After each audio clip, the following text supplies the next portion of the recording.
My brothers and sisters in Jesus Christ, on a Mother's Day, the whole family was at dinner table. The little son asked the mom, "Mom, are bugs good to eat?" The mom said, "Why do you speak about bugs at the dinner table? Let us not speak about that." And the son kept quiet. After the dinner was over, the mom asked him, "My son, now tell me, what did you want to ask me?" And the son says, "Mom, there was a bug in your soup. Now it is gone." My dear friends, happy Mother's Day. We love our moms in our own imperfect way because they have loved us so much. When we celebrate Mother's Day, I think we have to think of God, who is more than our mother. God Himself says in Isaiah 49, "Can a mother forget her child? Even if she forgets, I will not forget you. I have carved you in the palm of my hands, and I will protect you." This is the unconditional love of God that we have experienced and enjoyed. And that's why we gather around the table to worship Him, to love Him and praise Him every Sunday.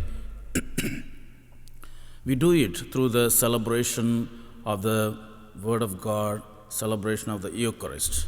Let us now pay attention to what the celebration of the Word says. My dear friends, whenever there is a difficult time, the first thing we question is God. Is there God? We immediately question God. Sometimes we even occasionally we listen to statements like the Jews, they say God is like this, and the Christians say God is like that.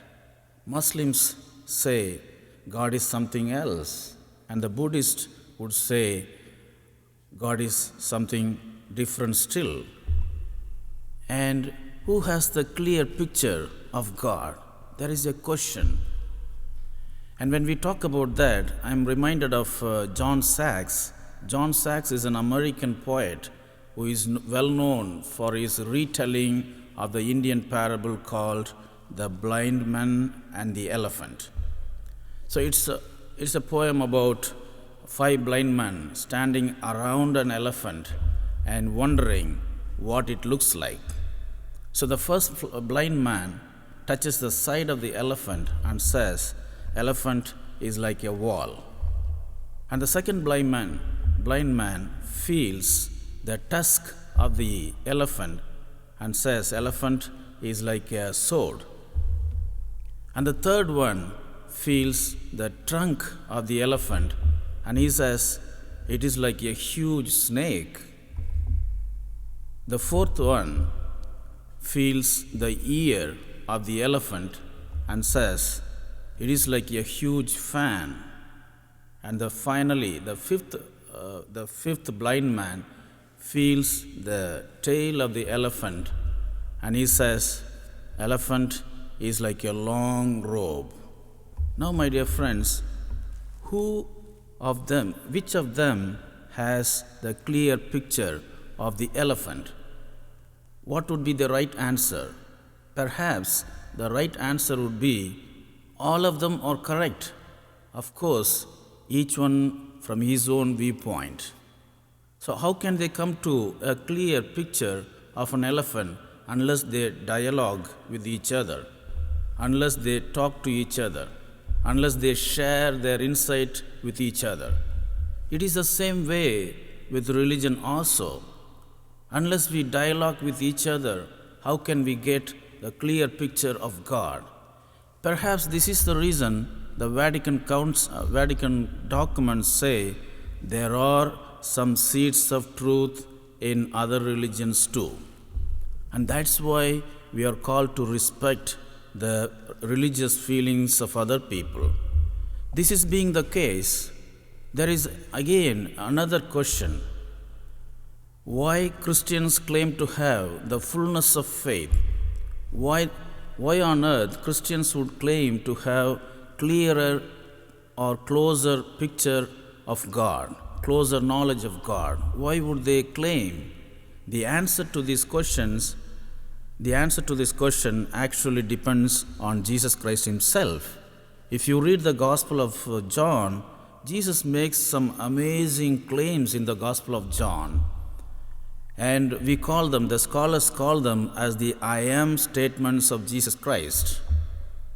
Take for example, in the 6th chapter, they say there are like 7 or 8 claims. In the 10th chapter, Jesus makes 2 claims which the scholars consider, some of the scholars consider as one single claim, while still others are considering it as 2 separate claims. That's why I say there are 7 or 8 claims of Jesus Christ in the Gospel of John. Take for example, in the 6th chapter, Jesus says, I am the bread of life. Anyone who comes to me will never hunger. Anyone who believes in me will never thirst. And in the 8th chapter, Jesus says, I am the light of the world. Anyone who comes to me shall never be walking in darkness, but he will have the light of life. And in the 10th chapter, Jesus says, I am the gate. And also in the later part of the 10th chapter, he says, I am the good shepherd. The good shepherd lays down his life for his sheep. And we know in the Gospel of John, 11th chapter, Jesus raises Lazarus, and then he says, I am the resurrection and life. And in the 14th chapter of St. John, we read, Jesus says, I am the way, the truth, and the life. And in the 15th chapter, Jesus claims, I am the true wine, and my Father is the vine dresser. And there is one more claim in the 8th chapter of St. John, where Jesus says, before Abraham was, I am. This is one of the greatest and most important claim of Jesus Christ, which shook the whole world which shook the world of Jews.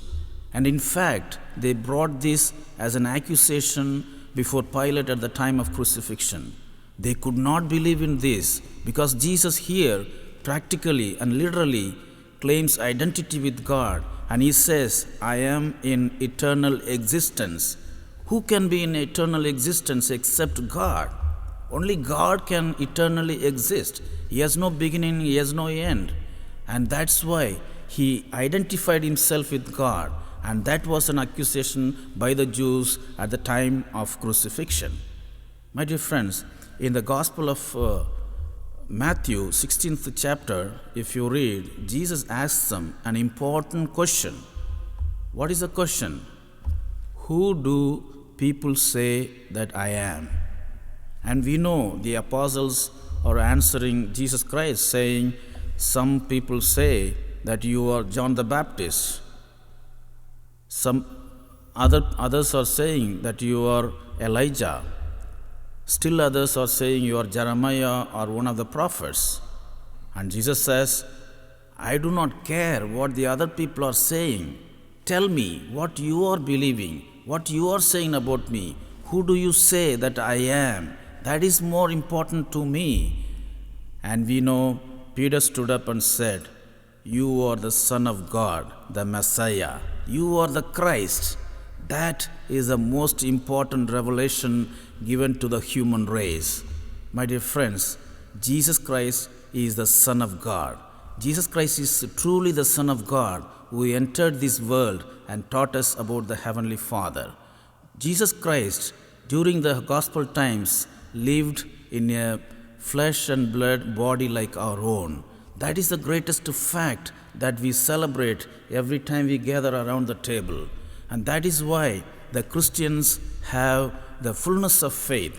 Our faith is to do with the Son of God, the real Son of God, and that's why our faith is in its fullness, and we enjoy such a fullness of faith in Jesus Christ. So, my dear friends, as we celebrate this Mass, let us thank God for giving to us the fullness of faith and ask God for the grace to live up to our faith. Amen.